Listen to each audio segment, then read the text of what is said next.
All right, fans of music, welcome back. It's Harmless Dave here, the Real Music Observer, observing real music in real time for real people, just like you and just like me. All right, so this was like a troll thing that happened, and the only reason I mention it is because I think there's some humor there. By the way, I threw out some sarcasm last night that people took literally.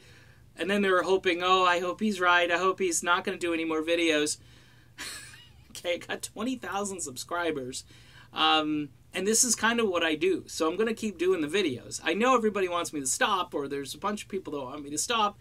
All I can say is go watch something else. There's a lot of other stuff on. There's 24/7 news coverage of something that is unimportant that you can go watch instead of me. Okay? All right, so that's advice. But this one person over on Twitter says to me, you know, Dave, you really got to take it easy on Stevie Nicks. I mean, she doesn't know how to use a cell phone. She just recently got one, and she's basically said that she doesn't do or use social media. Okay, then why does she have a Twitter account if she doesn't use it? And, of course, I'm going to get, well, that's probably one of her handlers or assistants that's out there doing the tweeting, okay? Fine, but you're on Twitter.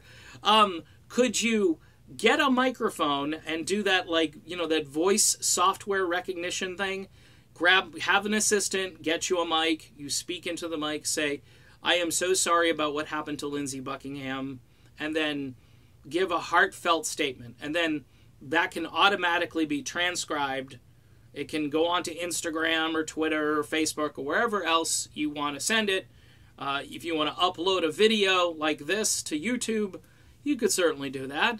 My point is, and it wasn't directed just at Stevie, by the way, it was directed at everybody who, you know, didn't do any sort of public statements of their own feelings and so forth, and I just thought that was weird. I thought it was weird. And look, for those of you who think, okay, give it a rest, it's not important, move on, nothing to see here, that's been the MO of this tour when it was announced. Oh, nothing to see here, so Lindsey's not here. You're going to love Neil Finn and Mike Campbell. We're going to introduce them. We're going to talk about them. Don't Dream It's Over is the greatest song ever written. Just get over your biases. I mean, good riddance to Lindsey. That Tusk, it was too expensive when I was a kid, and it was just a commercial bomb with only 5 million double album copies sold. I just kind of have to laugh. And look, you know, imagine the Beach Boys somewhere along the... I know this is toward the end of their career, but imagine if the Beach Boys just, at one point, Mike Love strolls to the microphone and says, you know what? We've decided to fire Brian Wilson. And we're not giving a real specific reason as to why we're firing Brian. We just think it's time to move on. He wasn't willing to tour. He wasn't a team player. The Beach Boys would never do that. Yeah, Brian had substance abuse issues and basically turned into a hermit, okay? And the Beach Boys were trying to drag him out. Please come out. Please come out. Help us create, because the Beach Boys had kind of a decline, you know, if you look at their career, you know, during Brian Wilson and then after, okay? Now, this is different because it's at, like, the twilight of Fleetwood Mac's existence, but at least, you know, if you're going to fire somebody, have a decent reason. And then the fans wouldn't be like, well, you know, Lindsey didn't deserve that. Fans wouldn't say that. Fans would say, well, they had to do what they had to do because Lindsey was just such a malcontent. He was such a Don Henley. I think, was it malcontent? It's one of those words, I think it was David Geffen used, or somebody used. But anyway, maybe David Geffen can weigh in on Lindsey Buckingham. I don't think Lindsey's a malcontent. And I think some of the fans need to understand why some of the other fans would hope that maybe there'd be some kind of a personal statement that some of the Fleetwood Mac members could make. However, we don't know. Again, they may be under contract to say very little.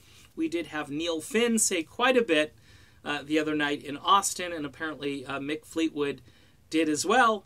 But that's just to that audience there. And, you know, after 3 or 4 $15 beers, people may not have even heard what was said. So just throwing it out there.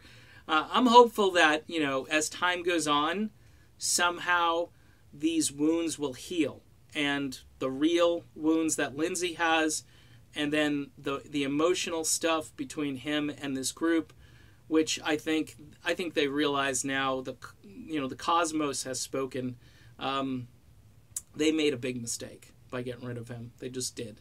And now they've got to talk about him when clearly they're forced to talk about him when they clearly wanted to talk about Neil Finn and Mike Campbell. So that's my video. I'm done probably for a while on this topic. Hopefully Lindsay will recover, his voice will recover, and people can just go on and take their sides and be at war with each other and not objectively look at anything but their own little viewpoint.